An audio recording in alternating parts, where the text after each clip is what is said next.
Seeing the look on Abigail's face, the woman sighed. I'm guessing you still want to visit this laboratory, even though it's likely inside of such a strange forest? Trying to be understanding of the woman's feelings, Abigail deliberately decided to use softer language. I don't think you understand our predicament currently. Indicating the forest around them, she continued. This place has one of those monsters. Hopefully, just one. Roaming around and impaling deers.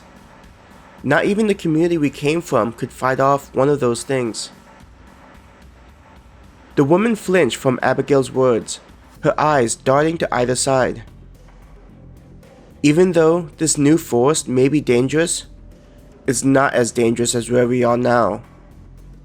We'll deal with this forest when we get there. Abigail finished.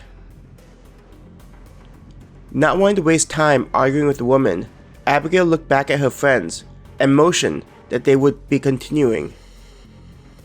Fuck me, Michelle groaned. Liam merely patted her on the shoulder, understanding how she was feeling. They began walking with urgency towards where the laboratory was likely located. Abigail was only able to rely on her memory to approximate where it could be based on their location. We going to be able to make it? Helen spoke softly. Continuing to walk, Abigail didn't answer her friend's question immediately. As they were making their way through the forest, it was vital to listen for any kind of movement. Satisfied about not hearing anything, Abigail said, I honestly don't know. Part of me wants to think those things just continued the way they were going away from the community. Joining in on the conversation, Sheila said, The problem is we don't know. Nodding at her friend's words, Abigail kept on moving forward. Due to the unknown, their group couldn't move quickly through the forest. The sun above them slowly moving through the sky to indicate late afternoon.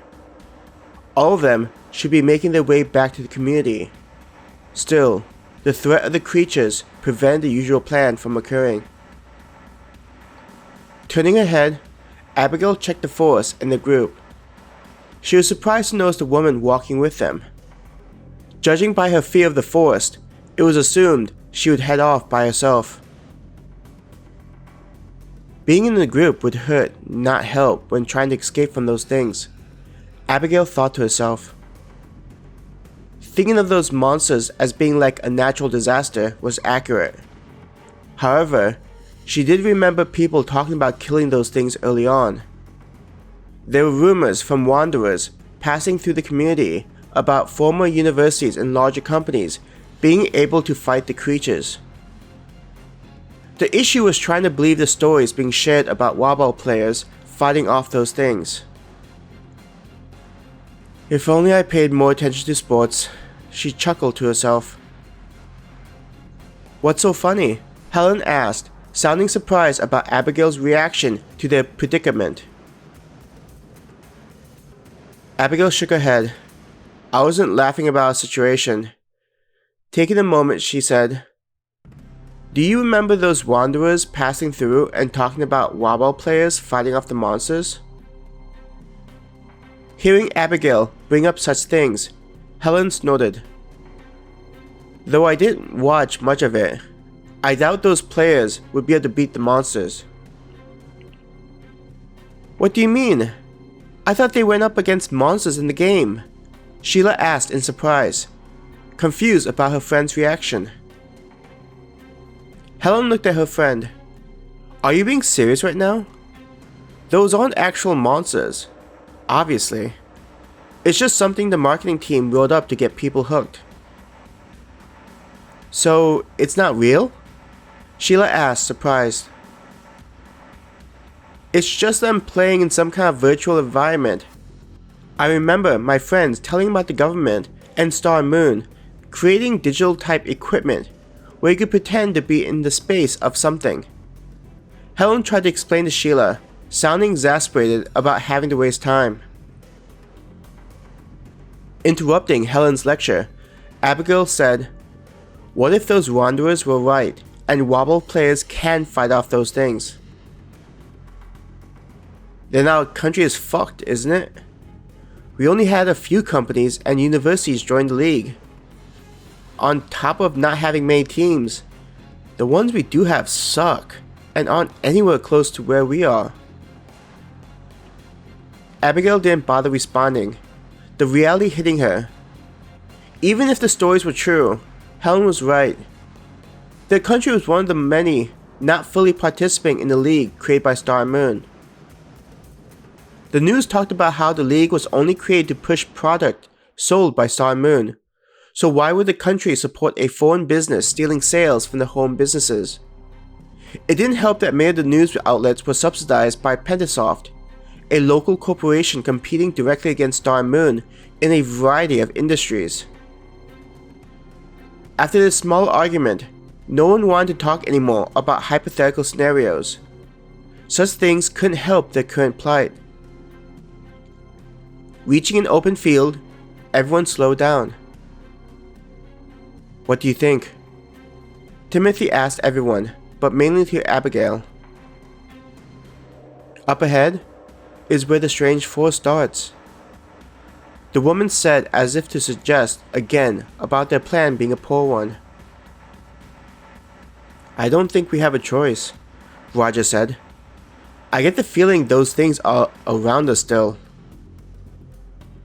"Probably playing with us," Liam said in a depressed voice. "I've heard those things enjoy getting their prey scared before devouring them." Michelle punched Liam on the arm. "Thanks for that image. I now have something to look forward to." "Hey, that hurts!" Liam yelled before quickly clamping a hand over his mouth. Michelle proceeded to punch his arm again for the loud noise, which earned a glare from him. Understanding how everyone was getting stressed by the monsters and the strange force ahead of them, Abigail took a deep breath and walked into the open area. Behind her, footsteps were heard as everyone continued, though some more reluctantly than others. The open area was of a decent size, considering the forest up ahead was barely visible. No longer having the trees to hide them made her a bit nervous. Even if they didn't serve any purpose of concealing them, it was still nice not being fully exposed. "On my signal, we're going to make a run for the forest," Abigail said to everyone behind her. "Oh shit, seriously?" Liam yelled out. Ignoring his comment, Abigail shouted, "Run!" All of them rushed forward to the forest directly in front of them, not knowing what was in store. The wind rushed through Abigail's hair. Running with all of her strength, she only focused her thoughts on getting to their destination. A deep roar was heard behind them, far into the forest they had just left. "What the fuck was that?" Roger yelled out. "Fuck, fuck, fuck!" Liam repeated, not able to formulate a coherent thought beyond the sheer panic running through him. A panting Helen yelled, "Do you think it's just that one?" Several more roars could be heard, as if responding to Helen's inquiry. "Run faster!" Timothy called out to them. When Abigail looked back, she saw Timothy helping out the woman, who seemed to be struggling to maintain the pace. Sweat was streaming down her face, with both eyes wide open in terror and knowing what animalistic sounds indicated. "Yep, couldn't agree more," Abigail thought, thinking the expression on the woman's face was identical to what Abigail was thinking. Her body felt like it was going into overdrive and pouring chemicals into her brain to help her think clearer. "What is that in front of us?" Helen yelled, pointing a finger as she continued her frantic pace. Gritting her teeth, she now understood the reason why the woman was so adamantly against her plan. Abigail looked at what used to be a forest. Now, it looked like something out of a nightmare.